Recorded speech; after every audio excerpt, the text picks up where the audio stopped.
Assalamualaikum warahmatullahi wabarakatuh. Perkenalkan, nama saya Lydia Pastabik Sofizaha dengan NIM 0061231020. Pada kesempatan kali ini, saya akan menjelaskan materi dengan tema transformasi digital yang lambat di sektor publik. Nah, perkembangan teknologi digital telah membawa perubahan besar di berbagai aspek kehidupan, termasuk dalam cara organisasi menjalankan tugas dan pelayanannya. Di tengah pesatnya transformasi digital yang dilakukan oleh sektor swasta, sektor publik justru cenderung tertinggal dalam mengadopsi teknologi secara menyeluruh dan efektif. Padahal digitalisasi dalam sektor publik memiliki peran penting untuk meningkatkan efisiensi birokrasi, transparansi pemerintahan, serta kualitas layanan kepada masyarakat.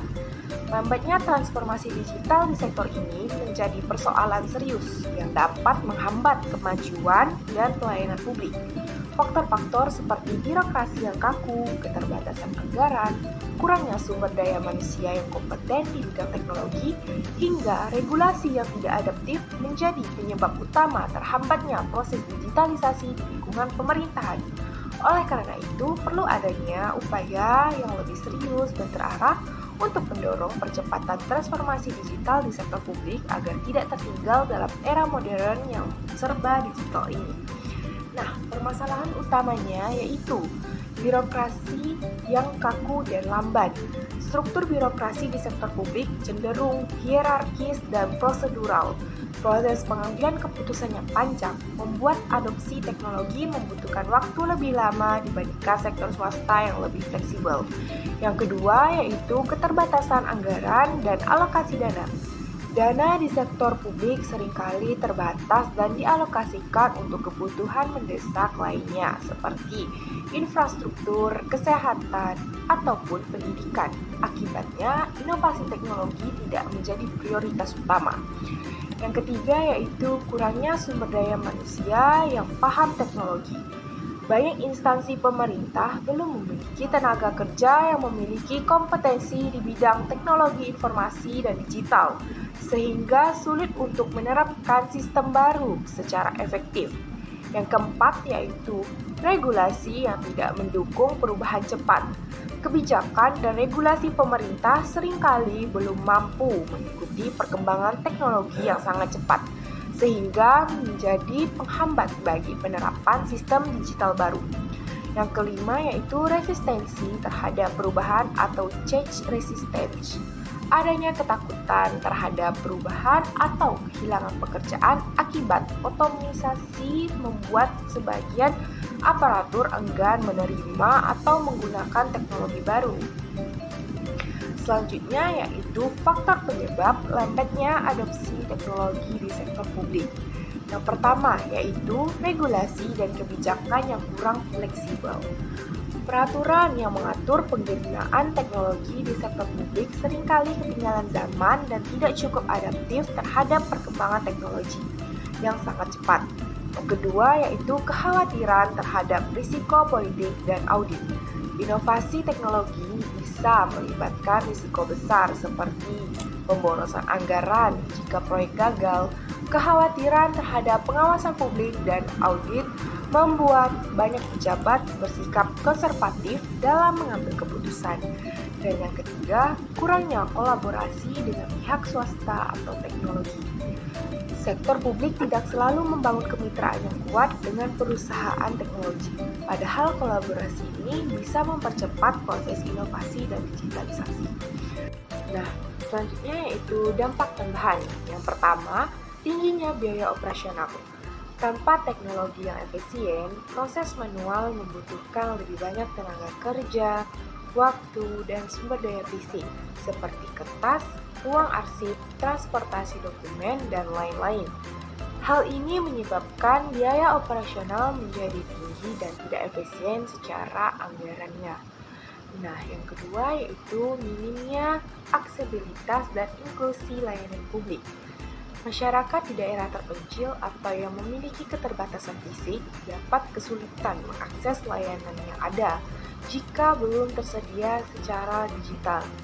Lambatnya digitalisasi membuat kesenjangan layanan antara pusat dan daerah semakin lebar. Yang ketiga yaitu kurangnya transparansi dan akuntabilitas pemerintah. Sistem manual sulit dilacak secara real time dan rawan disalahgunakan. Tanpa teknologi digital, upaya pencegahan korupsi, pengawasan publik, dan transparansi data menjadi sangat terbatas. Yang keempat yaitu tertinggal dalam pengambilan keputusan berbasis data atau data-driven decision making. Tanpa sistem digital yang terintegrasi dan sulit dikumpulkan dan dianalisis secara cepat dan akurat. Hal ini menyebabkan pengambilan keputusan dalam pemerintahan tidak didasarkan pada data yang real time dan valid. Nah, solusi apa sih yang kita bisa atasi untuk lambatnya transformasi digital di sektor publik ini? Yang pertama yaitu penyederhanaan birokrasi. Reformasi birokrasi diperlukan untuk memangkas jalur administratif yang panjang. Dengan proses yang lebih sederhana dan cepat, implementasi teknologi bisa dilakukan dengan lebih efisien dan tidak terhambat oleh prosedur yang berbelit. Yang kedua yaitu pengalokasian anggaran yang lebih prioritatif untuk teknologi. Pemerintah perlu menetapkan transformasi digital sebagai prioritas dalam perencanaan anggaran. Investasi pada infrastruktur digital, sistem keamanan data, dan platform pelayanan publik harus dipandang sebagai kebutuhan mendesak, bukan sekedar tambahan. Yang ketiga yaitu peningkatan kapasitas dan kompetensi sumber daya manusia.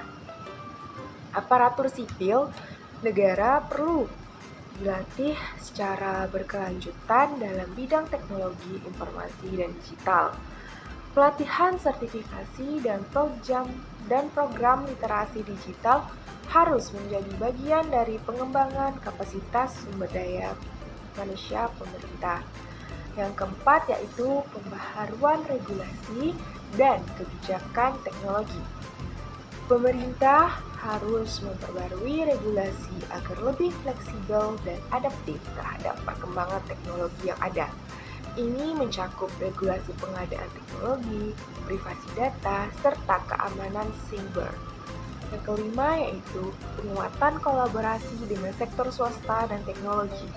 Kemitraan strategis dengan perusahaan teknologi dapat mempercepat proses digitalisasi.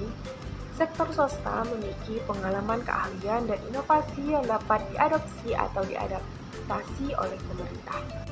Nah, jadi kesimpulannya adalah transformasi digital di sektor publik sangat penting dalam menjawab tantangan zaman yang serba cepat dan berbasis teknologi. Digitalisasi diharapkan mampu meningkatkan efisiensi birokrasi, transparansi pemerintahan, dan kualitas layanan publik. Namun kenyataannya banyak institusi pemerintah masih tertinggal dalam proses ini. Perubahan yang terjadi di sektor swasta belum diimbangi oleh langkah serupa di sektor publik, sehingga tercipta kesenjangan dalam hal inovasi dan pelayanan. Salah satu faktor utama yang menghambat percepatan transformasi digital adalah struktur birokrasi yang kaku dan lambat.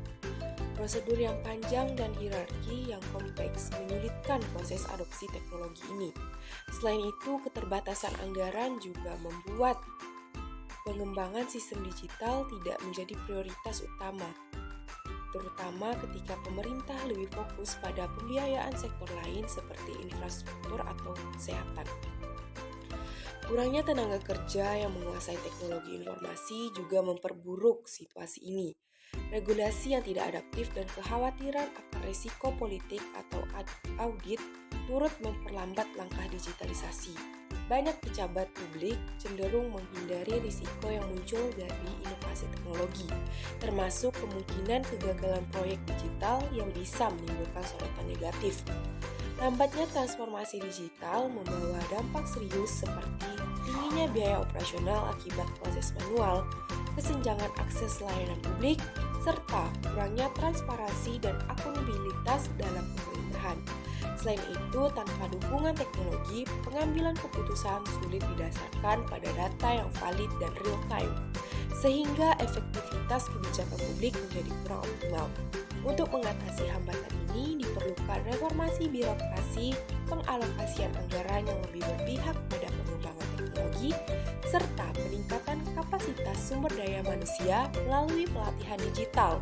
Pemerintah juga perlu merevisi regulasi agar lebih fleksibel dan pro-inovasi, serta menjalin kolaborasi strategis dengan sektor swasta.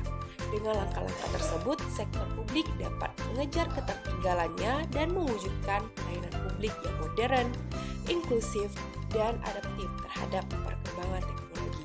Sekian presentasi dari saya. Assalamualaikum warahmatullahi wabarakatuh.